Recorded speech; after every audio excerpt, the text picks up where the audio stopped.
बस हाल नहीं है। हाँ, गुरु गोबिंद सिंह लिख देने इधर जो जो हो जग में सियाणा उन्होंने अपने अपने पंथ चलाते असली चीज खत्म। बस है। हाँ जी, वचना तो कोई नहीं है कदे, कोई विरला। हाँ हाँ जी, माया खेलती सब ने, फकीर दीन तना गुजार जने सब ना, फिर भी उन्होंने प्रेम रख दें। चलो किमें सही आहिस्ता आहिस्ता ही जन्म लगते हैं, कई जन्म लग जाते हैं ऐसे करके। हाँ, चोला छोड़ना। सतगुरु द्वारा गुरुमुखों वाली देह धारण करने का मूल उद्देश्य जीवों को चिताना और सच्चे नाम को अंदर प्रकट करवाने का होता है। वे स्वयं शब्द रूप होते हैं और अपना मिशन पूरा करके अंत में शब्द में मिल जाते हैं।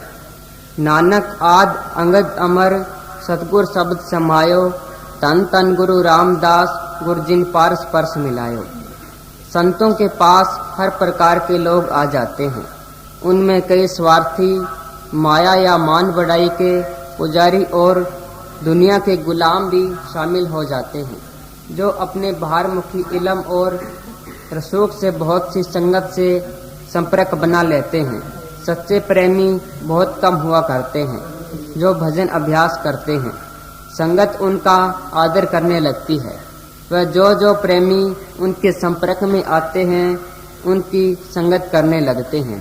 संतों की मौजूदगी में ही ये अभ्यासी लोग अपने अपने भजन और सेवा के गुमान में संतों के बाद उनकी गद्दी के मालिक बनना चाहते हैं।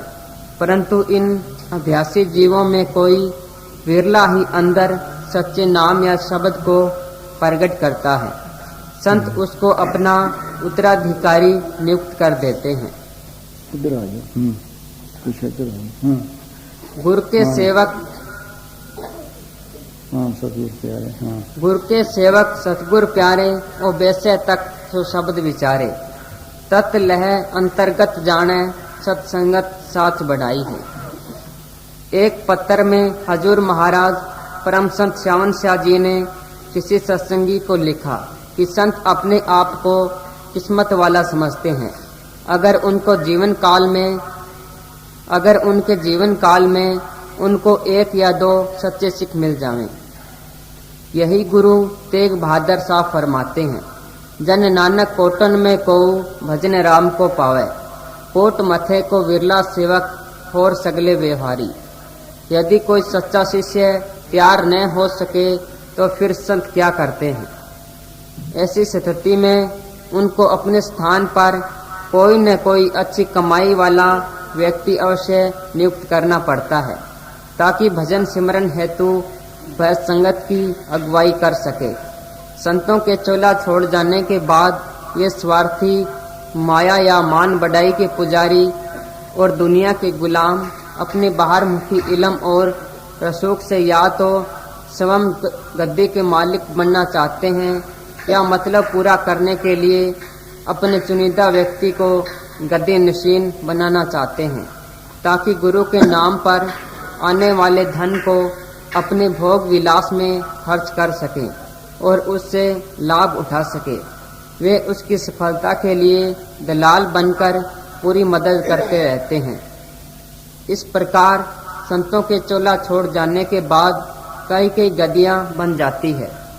जिस तरह श्री गुरु हरकृष्ण साहब के चोला छोड़ने के बाद 22 गद्दियां बन गई। सच्चे फकीरों को धक्के पड़ने लगते हैं, परंतु सच्चे फकीर नम्रता और दीनता से भरपूर होते हैं। वे किसी झगड़े में पड़ना नहीं चाहते और अपने दीनता के गुण के कारण चुप रहते हुए अपने आप को व्यक्त नहीं करते। पाखंडी लोग गलत प्रचार करके लोगों को उनके विरुद्ध भड़काते रहते हैं। सच्चे फकीरों पर कई तरह के आरोप लगाकर उनको बदनाम करते रहते हैं और अपना उल्लू सीधा करते रहते हैं। नए जिज्ञासुओं को झूठे दिलासे देकर उनको असली भक्ति से दूर फेंक देते हैं। जैसे कि जिसको नाम मिल गया उसको भजन की जरूरत नहीं, वह अच्छे कर्म करे या बुरे, गुरु उनका जिम्मेवार है। गुरु जो अच्छा या बुरा हुक्म करे उस पर फूल चढ़ाओ, चाहे वह किसी का कत्ल ही क्यों न करवाए। गुरु के नाम पर अगर मर जाओगे तो शहीद बनोगे। अपनी पार्टी बढ़ाओ, गुरु को माया इकट्ठी करके दो, खुद खाओ और गुरु की सेवा करो। ऐसे झूठे फकीर बहुत खतरनाक हुआ करते हैं और सच्चे संतों की शिक्षा को मन भाती या मनमानी करतूतों से बदनाम कर देते हैं। अक्सर फकीरों के साथ रहने वाले उनके अगुओं और उनके खानदान के लोगों के द्वारा ही सच्चे गुरुमुखों को धक्के पड़े हैं और संतों की सही शिक्षा खराब हुई है। श्री गुरु नानक साहब जी के साहबजादे श्री गुरु अंगद देव साहब का विरोध करते रहे और उन्होंने अपने अलग अलग पंथ चला लिए।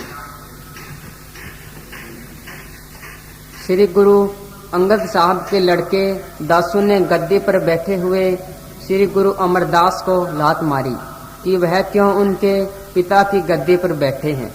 आप दीनता के कारण उठकर उनके पांव व टांगे दबाने लगे और कहने लगे कि मैं बूढ़ा हूँ और मेरी हड्डियाँ बाहर निकली हुई है, संभव है आपको कोई चोट आ गई हो।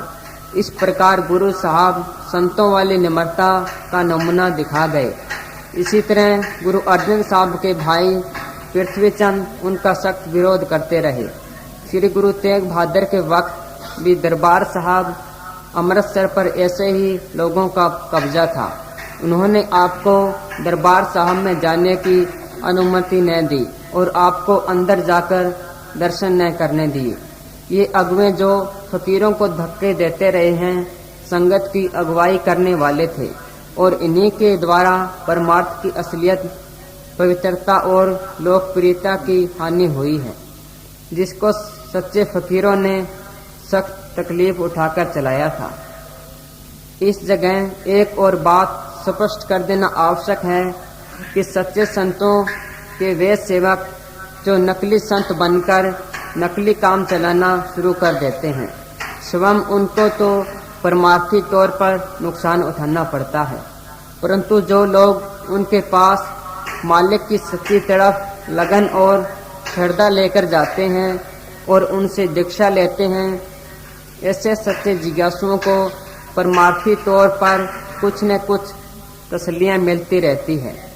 सतगुरु उन्हें इन्हीं नकली संतों के स्वरूप में आकर अंदर तसल्लियाँ देता रहता है, जैसे कि एक बाप अपने लायक और नालायक सब बच्चों की लाज रखता है।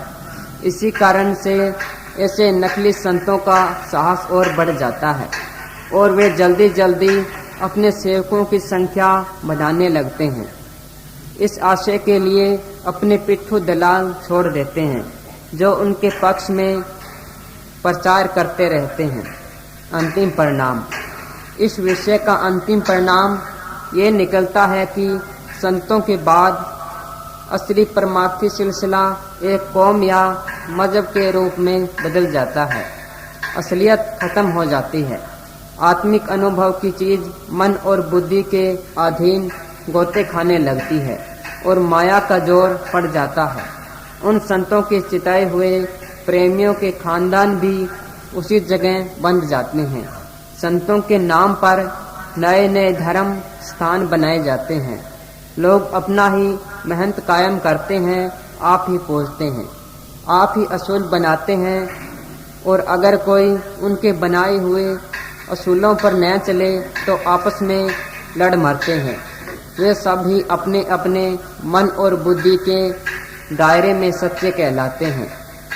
जं जं देखो तैं तैं साचा, बिन बूझे झगड़त जग काचा। हाफिज साहब फरमाते हैं कि अगर हमारे 72 फिरके आपस में लड़ झगड़ रहे हैं तो उनका कोई कसूर नहीं, वे सब माजूर विवश हैं, क्योंकि वे सब असलियत से बेखबर हैं, इसलिए आपस में लड़ रहे हैं।